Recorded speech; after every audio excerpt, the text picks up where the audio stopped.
আজকের দিনটা আমার জন্য খুব স্পেশাল, তার কারণ আজকে আমি যাচ্ছি একদম একটা নতুন জায়গাতে। কোথায় যাচ্ছি ভিডিওটা স্কিপ না করে পুরোটা দেখো।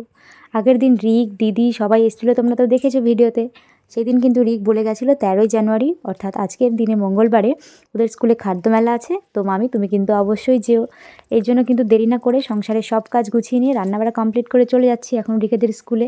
অর্ধেক রাস্তায় আসতে না আসতে দেখি রিক আগাতে চলে এসছে, তো এই তো দেখো ও কিন্তু আগে আগে যাচ্ছিলো। চলাই ও কিন্তু আমার আগে আগে সাইকেল চালিয়ে চলে যাচ্ছিলো। তো চলে এসেছি ওদের স্কুলেতে, আর এসেই কিন্তু প্রথমে আমি দেখছিলাম কী কী স্টল বসেছে, আমার পছন্দের জিনিসটা বসেছে কিনা। দই বড়া আরে করেনি না, দই বড়া করেনি, পকোড়া আছে, দোপসে পকোড়া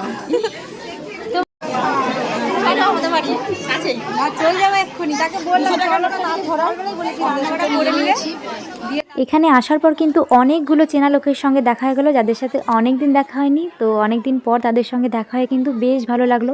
আর এখানে এত রকমের দোকান বসেছে, কোনটা ছেড়ে কোনটা খাবো সেটাই কিন্তু ভাবছিলাম। কি খাবে বলো? 5 টাকা সিঙ্গাড়া,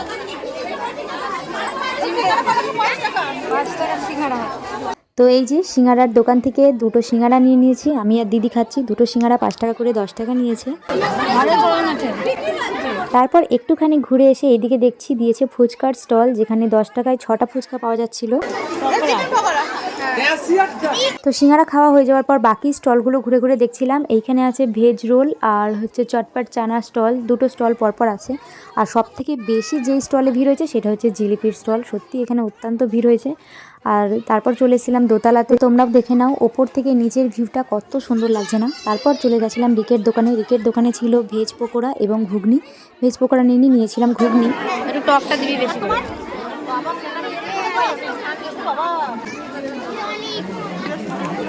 তো এই যে দেখে নাও রিক স্টল, ঘুগনি 10 টাকা, ভেজ পকোড়া 10 টাকা। তারপর 1 প্লেট মোমো এবং 1 প্লেট চাউমিন খাওয়ার পর বাড়ির জন্য কিছু সিঙ্গাড়া নিয়ে চলে এসেছিলাম জিলিপির দোকানে, যেখান থেকে জিলিপি নিয়ে যাব ঘরের জন্য।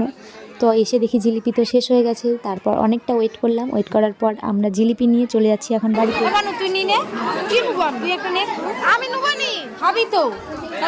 তো আমাদের কেনাকাটা কমপ্লিট, মেলা ঘোরাও কমপ্লিট। এইবার কিন্তু চলে যাব বাড়িতে, আর বেশি ওয়েট করব না। মেলা প্রায় শেষের পথেই চলে এসছে, বিক্রি বাট্টা ভালোই হয়েছে। তো চলে যাচ্ছি আমি এখন বাড়ির দিকে। আর আসার সময় যে রাস্তাটা দিয়ে এসেছিলাম, যাওয়ার সময় কিন্তু ঠিক তার উল্টো রাস্তা দিয়ে যাচ্ছিলাম, রাস্তাটা খুবই খারাপ। যাই হোক, তোমাদের ভিডিওটা কেমন লাগলো আমাকে কিন্তু অবশ্যই কমেন্ট করে জানিও, ভালো লাগলে লাইক করো। দেখা হচ্ছে পরের ভিডিওতে, সবাই খুব ভালো থেকো।